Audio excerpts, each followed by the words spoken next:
Dobrý deň, zhovárame sa s pánom Jozefom Ráchelom, ktorý je hlavným trénerom Dunajskej Stredy. Ako hodnotíte, pán Ráchel, výsledok Dunajskej Stredy po 4. kole šachovej EKC Extraligy? Očakávali ste takýto priebeh súťaže? Tak boli to veľmi dva ťažké zápasy, obidva, najmä so Slovanom Bratislava, ktorý je náš dlhoročne ako konkurent v boji o prvenstvo. A dá sa povedať, že bol aj favoritom v tomto stretnutí. My sme mali tú obrovskú výhodu, že sme vedeli, že ich ako prvý hráč ich rebríčka, Pap Gábor, veľmajster Pap Gábor, že nebude môcť nastúpiť, lebo je vonku na majstrovstvá Európy družstiev ako tréner niektorému maďarskému reprezentantovi. Čiže vedeli sme proste, že len ten ďalší ako v poradí, veľmajster Bánus Tamáš, že bude hrať. A respektíve sme predpokladali, a podľa toho sme sa aj my zariadili. My sme postavili prakticky to najsilnejšie, čo sme mohli. No a priebeh zápasu to aj ukázal, že na všetkých šachovniciach boli tuhé boje, ktoré prakticky všetky akože vyzerali, že skončia remízou, i keď boli tam niektoré také náhnuté zápasy, najmä veľmajster Varga Zoltán z našej strany proti nášmu, respektíve slovanistovi Milanovi Pacherovi, ako stál na výhru a prakticky sa mu to nepodarilo ako realizovať, lebo Milan sa veľmi umne bránil, ale napriek tomu ako forsírovanie mohol vyhrať v závere Varga Zoltán. Takisto bolo veľmi zaujímavé zápolenie na ďalšej šachovnici ako medzi veľmajstrom CB Attilom proti medzinárodnému majstrovi Jurajovi Lipkovi, kde najprv veľmajster CB ponúkol remizu Jurajovi Lipkovi, ktorú Juraj Lipka po konzultácii s ich kapitánom, medzinárodným majstrom Petrom Petránom, odmietli a potom ponúkol remizu Juraj Lipka neskôr, ale a dokonca s Pešiakom navyše ako v dámskej koncovke, ale tu zase potom veľmajster CB Attila odmietol, lebo proste cítil, že by si mohol kopnúť ako do lopty, že proste mal kvalitnejšieho Pešiaka.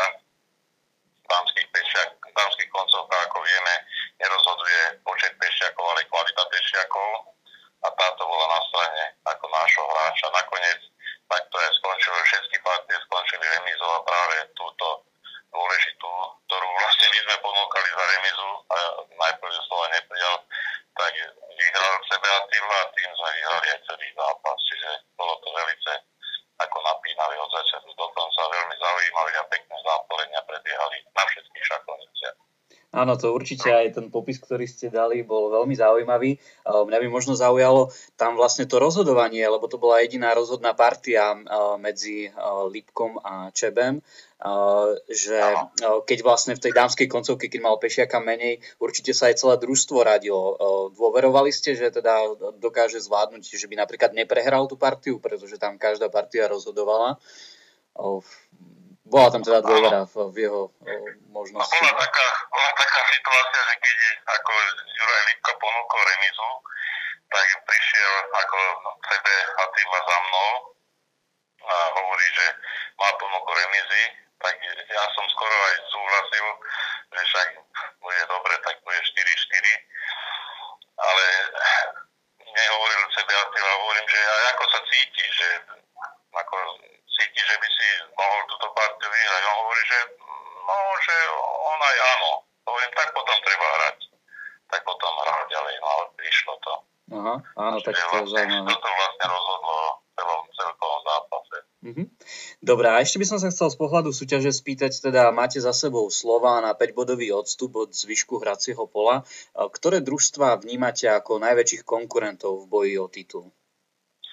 Tak ono je to tak v extralige, že tam môže zavážať hocikto s hocikým, no tam všetky družstvá sú vlastne silné. Nemožno nikoho podceniť, tak ako nebezpečnejšie pre nás, nášho pohľadu sa nám zdá, že bude ako Stará Ľubovňa, ktorá určite proti nám nastúpi kompletne. Takisto aj Rajter Humenné, keď s Jankom Markošom na čele, keď nastúpia tiež kompletne, tak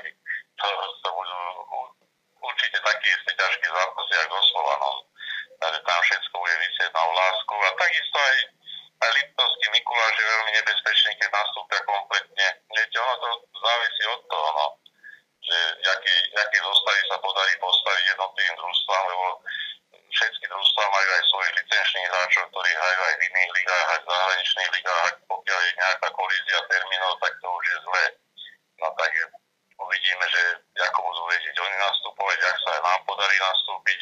Čiže v žiadnom prípade toto nepreceňujeme. Ono, tých 5 bodov to sú vlastne 2 zápasy, že jeden zápas, keby sme prehrali a už druhý bude zase už taký rizikový, že keby sme ešte druhý prehrali, už nám to preteklo medzi prstami. Čiže ono záver súťaže ešte ďaleko, ešte prebehne 4 kola. Uvidíme ďalšie dvojkolo, čo bude v januári. Dúfam, že pokiaľ sa nám tam podarí preskočiť, lebo je tam ešte veľmi nebezpečné aj Dunajov. Však tých poľských legionári, Neumajstri 4 už dokonca, sú tam na ich súpiske, tak to oni sú tiež schopní poradiť hocikoho. Áno. A Pištachovanec ako ich manažer hlavný, tak on určite proti nám postaví to najlepšie, čo bude môcť, takže ono to bude ešte veľmi zaujímavé. Takže vyzerá to zatiaľ veľmi dobre, no ale zrejme to ešte nebude až také ľahké, tak my vám budeme držať palce a ja vám ďakujem za rozhovor. Ďakujem pekne aj ja.